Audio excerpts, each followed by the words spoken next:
Good morning everyone. इस लेक्चर में हम फेजेस ऑफ कंपाइलर के बारे में डिस्कस करेंगे, डिटेल में करेंगे और ये आपके एग्ज़ाम पॉइंट ऑफ व्यू से बहुत ज़्यादा इम्पोर्टेंट है, वो आता ही है, तो इसको सभी लोग अच्छे से समझेंगे।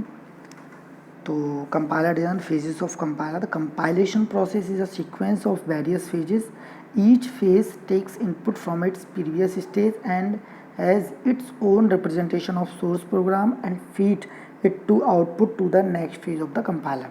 Let us understand the phases of compiler. इसमें सबसे पहले सोर्स कोड होता है। सोर्स कोड जो हम सी प्लस प्लस किसी लैंग्वेज में, पर्टिकुलर लैंग्वेज में लिख रहे हैं, वो सोर्स कोड डिफरेंट फेजेस से होकर निकलेगा। जैसा कि मैंने बताया, तो सबसे पहला जो फेज़ होता है आपका वो है लेक्सिकल एनालाइज़र। आगे बताएंगे डिटेल में क्या होता है लेक्सिकल एनालाइज़र। इसके बाद उसने इनपुट लिया एज अ सोर्स कोड, लेकिन जो कोड आउटपुट निकाला होगा, जो कोड आउटपुट उसका आउटपुट होगा लेक्सिकल एनालाइज़र का, उसका आउटपुट सिंटैक्स एनालाइज़र के लिए इनपुट का काम करेगा। तो सिंटैक्स एनालाइज क्या करेगा, टेक्स एज अ इनपुट क्या लेगा, आउटपुट ऑफ लेक्सिकल एनालाइज़र। देन उसको सिंटैक्स एनालाइज करके वो सीमेंटिक एनालाइज़र के पास ट्रांसमिट करेगा, उसको आगे भेजेगा। उसके बाद सीमेंटिक एनालाइज, जब तीनों एनालाइज हो गए, जो एनालिसिस पार्ट चल रहा है ये आपका। इसके बाद मैंने क्या बताया, इसको इंटरमीडिएट कोड जनरेट होंगे और उसके बाद मशीन इंडिपेंडेंट कोड ऑप्टिमाइज़र ये आता है। इसके बाद कोड जनरेटर और मशीन डिपेंडेंट कोड ऑप्टिमाइज़र, तो ये आपके इसमें आ गए। तो और एक आपका टारगेट कोड ऑप्टिमाइज़र भी होता है, जो पी फुल ऑप्टिमाइजेशन आप पढ़ेंगे इस सब्जेक्ट में, जो एग्ज़ाम में पूछा ही जाता है। और इसके बाद ये चीज़ टारगेट कोड में कन्वर्ट हो जाएगी। सिंबल टेबल और एरर हैंडलर क्या है? सिंबल टेबल एक टाइप का डेटा स्ट्रक्चर है। जब आपको मैं लेक्सिकल एनालाइज़र बताऊंगा, ये क्या करता है लेक्सिकल एनालाइज़र कि जो भी एंट्रीज रहती हैं उनको इंटर करने के लिए, उनका रिकॉर्ड रखने के लिए, उनका रिकॉर्ड, कोई भी मान लो आइडेंटिफायर आया, वो अपने पास सिंबल टेबल में नहीं है, तो लेक्सिकल एनालाइज़र क्या करता है, सिंबल टेबल में पहले देखेगा उस आइडेंटिफायर को। अगर वो प्रेजेंट है तो वो मैच करा लेगा, बोल देगा ये। अगर नहीं है तो वो सिंबल टेबल में उसकी एंट्री कर लेगा और उसको आइडेंटिफायर बता देगा। तो symbol table is just a data structure which used in compilation process. ठीक है। एरर हैंडलर क्या है, अगर ड्यूरिंग द कंपाइलेशन प्रोसेस किसी भी फेजेस में एरर आता है तो वो एरर हैंडलर को रिपोर्ट करेगा और बोलेगा कि दिस इज़ द एरर, इसको आप यूज़र को दिखाइए सामने। तभी तो आप जब टर्बो से यूज़ करते हो, उसमें कोई भी एरर आता है, सिंटैक्स एरर आता है, तो वो आपको सामने एरर शो करता है, किस लाइन पे आ रहा है ये भी बताता है। तो ये चीज़ एरर हैंडलर के थ्रू होती है। तो ये समझे, तो this is the basic phases of compiler. इसको हम अगर डिटेल में देखें तो लेक्सिकल एनालिसिस के बारे में बात करें, the first phase of scanner works at a text scanner. This phase scans the source code as a stream of characters and convert into meaningful lexemes.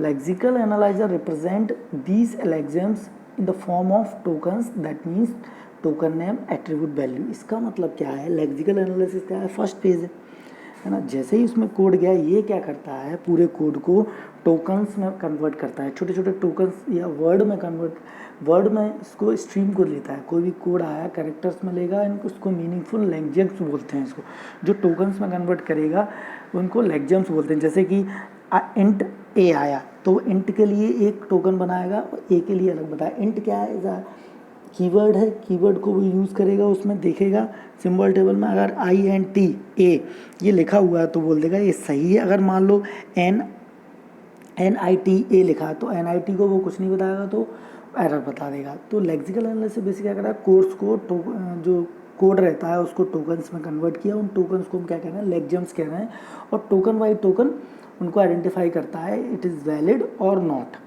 इसके बाद syntax analysis, the next phase is called the syntax analysis of parsing. It takes the token product produced by lexical analysis as input and generate a parse tree, syntax tree. In this phase, token arrangement are checked against the source code grammar, that is parse check if the expression made by the token is syntactically correct. ये क्या कर रहा था, मैंने क्या बताया था कि फेजेस में क्या रहेगा, जो नेक्स्ट फेज होगा वो प्रीवियस फेज से इनपुट लेगा। तो ये भी क्या कर रहा है, जब लेक्सिकल एनालिसिस ने लेक्सिम्स में कन्वर्ट किया या टोकन्स में कन्वर्ट किया, तो उस फेज सिंटैक्स एनालिसिस उन टोकन्स को लेगा, एक्सेप्ट करेगा एज अ इनपुट और उसको पार्सिंग करेगा, पार्स ट्री बनाएगा।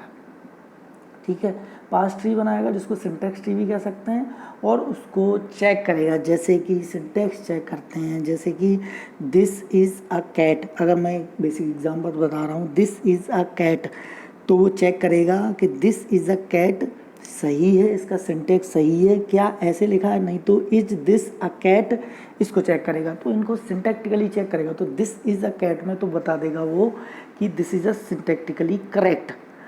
अगर इज दिस अ कैट आएगा तो उसमें बताएगा कि दिस इज़ नॉट वैलिड, यहाँ एरर आ जाएगा। इसके बाद अगर हम सीमेंटिक एनालिसिस की बात करें, तो semantic analysis checks whether the parse tree constructed follow the rules of language, for example assignment of value between compatible data types and adding string to an integer. Also, the semantic analyzer keeps track of identified their types and expression where identifier are declared before use or not, etc. The semantic analyzer produces an annotated syntax tree as an output. ये क्या करता है, जैसे कि syntax tree बना तो उसको कुछ रूल्स में, जैसे कि मैं आपको बेसिक एग्जांपल देता हूँ कि एक पैराग्राफ बाय चेक करता है, ये ब्लॉक्स बाय चेक करता है। जैसे कि अभी बता रहा हूँ मैं कि Rahul is a good student, Rahul is a good student, आपके क्लास वाले राहुल को ही मान लो, है ना। तो Rahul is a good student,